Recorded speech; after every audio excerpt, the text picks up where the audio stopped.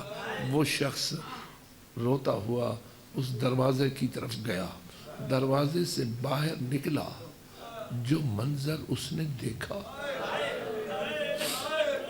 کہتا ہوگا اے کاش میری آنکھیں نہ ہوتی، اے کاش میری آنکھیں نہ ہوتی، میں نے یہ منظر نہ دیکھا ہوتا۔ کیا دیکھتا ہے؟ کٹے ہوئے سر ہے جو نوکے سنا پہ سوار ہیں، اونٹ اور اونٹنیاں ہیں جن کی پشت پر بے مکنہ و چادر بیویاں گرفتار قیدی بنائی گئی ہیں۔ اس لیے وہ کہتا ہے میں نے اپنی آنکھوں کو جھکا لیا، اپنی نظروں کو جھکا لیا اور جھکی ہوئی آنکھوں کے ساتھ چلا تو میں نے دیکھا کہ ایک اونٹ پہ ایک بچی بیٹھی ہوئی ہے، ایک قیدی بچی گرفتار ہے، اور تو مجھ سے جرت نہ ہو سکی، میں اس بچی والے اونٹ کے قریب گیا اور وہاں جا کے میں نے کہا السلام علیکہ یا امت اللہ، ایک کنیز خدا میرا تم پہ سلام ہو۔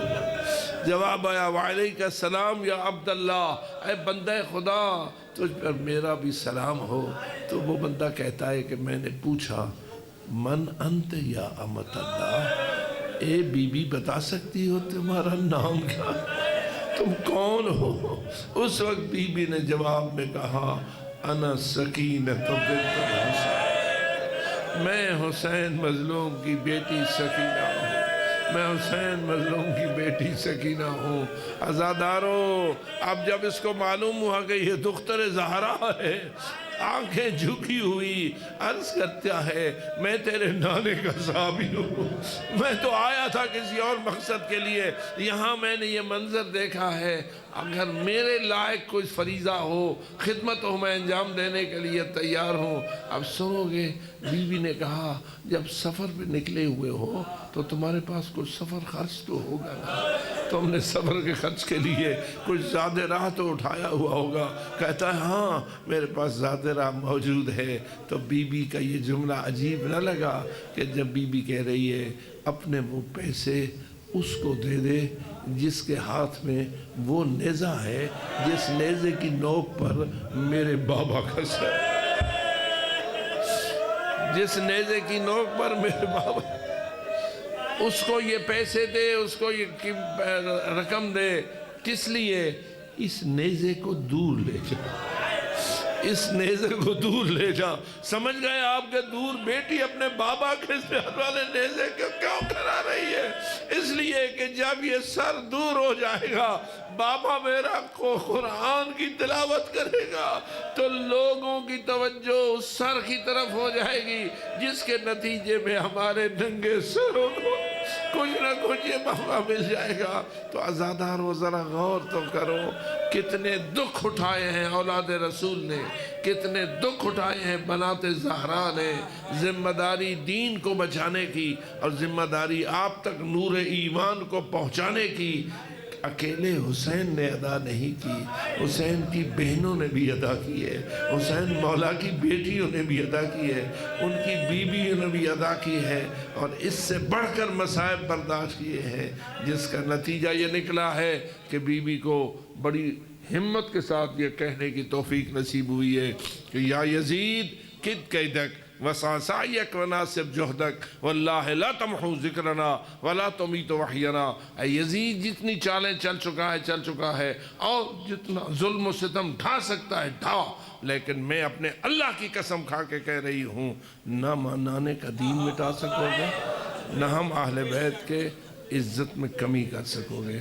آج خداوند تعالیٰ نے آپ کو یہ شرف بخشا ہے کہ آپ ان واقعات کو سن کر اپنے دلوں میں نور ایمان کو تازہ کرتے ہیں۔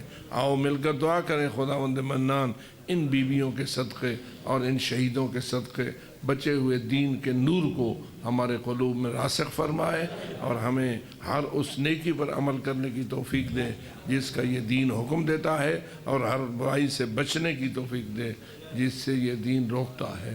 خداوندہ ہماری ہدایت کا سامان تو نے بنایا ہے، ہمیں اس ہدایت پر فائز رہنے کی توفیق عطا فرما۔ خداوندہ ہمارے دلوں کو نور حب علی سے معمول فرما، حب آل محمد سے معمول فرما، جئیں تو علی کی محبت میں، مریں تو علی مولا کی محبت میں۔ خداوندہ یہ سارے مومنین و مومنات جو اس محفل میں تشریف لائے، ان سب کے دلوں کی جتنی بھی حاجات ہیں، صدقہ آل محمد کے مظلومین کا ان حاجات کو پورا فرما، بیماروں کو شفا عطا فرما، بے روزگاروں کو روزگار نصیب فرما، بے اولادوں کو اولاد عطا فرما، اور جو بھی کوئی دنیاوی مشکل ہے مشکلیں آسان فرما، اور بالآخر ہماری اخروی مشکلیں بھی آسان فرما۔ ہمیں بھی بخش دے، ہمارے آباء و اجداد کو بھی بخش دے، ہمارے بزرگان کو بھی بخش دے، اور ہمیں بارگاہ حضرت امام زمان علیہ السلام میں سرخرو ہونے کی توفیق عطا فرما، ان کے چہرہ نورانی کی جلد زیارت نصیب فرما، اور ان کے وجود ذی جود کے ذریعہ اس ظلم کی نگری کو عدل میں تبدیل فرما۔ وآخر دعوانا ان الحمدللہ۔ سبحان اللہ، بڑی حیات یہاں، بڑی بسم اللہ۔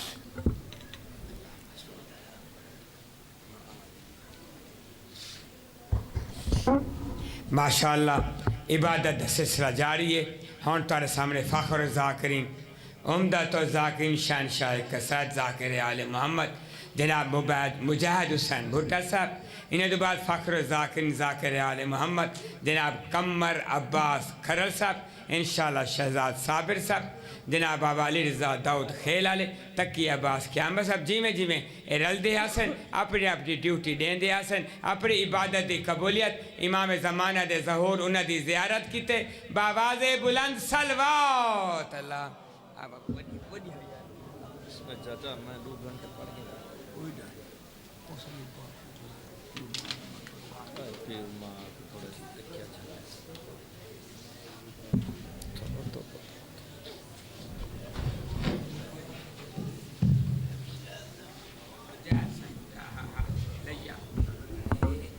ہاں اتنا ہی ٹھیک۔ بسم اللہ الرحمن الرحیم، اللہم کن لولیک الحجت ابن الحسن علیہ السلام، صلواتک علیہ وعلا آبائی فی حاضر الساعت وفی کل ساعت من ساعت اللیل والنہار ولیا وحافظا وقائدا